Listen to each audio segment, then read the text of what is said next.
We should make sure that voting machines are not connected to the internet. Period. Period. We've heard it at congressional hearings for years. Our voting machines are not connected to the internet. Those are not connected. Voting machines themselves are not connected to the internet. And we knew that wasn't true. And cybersecurity expert Kevin Skoglund wanted to prove it.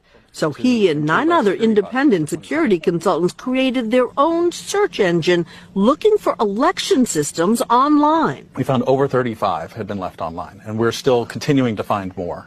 Voting machines themselves are not designed to be online. So how are some voting systems getting online?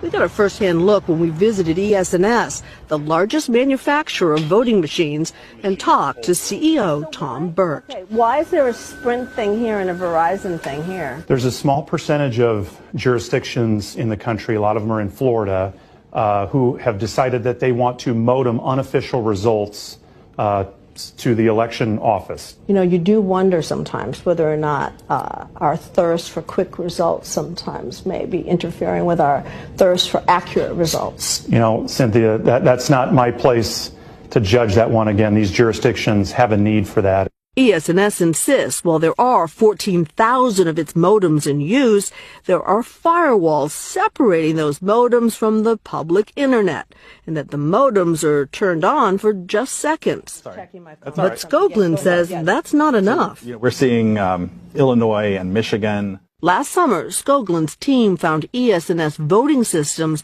online in at least some of the precincts in 11 states, including the battleground states of Florida, Michigan, and Wisconsin. If you were able to get inside these systems, could you do more than perhaps mess up the preliminary results? Could you actually get deeper inside the system? Absolutely, and that's my biggest concern. Top computer scientist Andrew Appel agrees with Skoglund. Once a hacker starts talking to the voting machine through the modem, they can hack the software in the voting machine and make it cheat in future elections.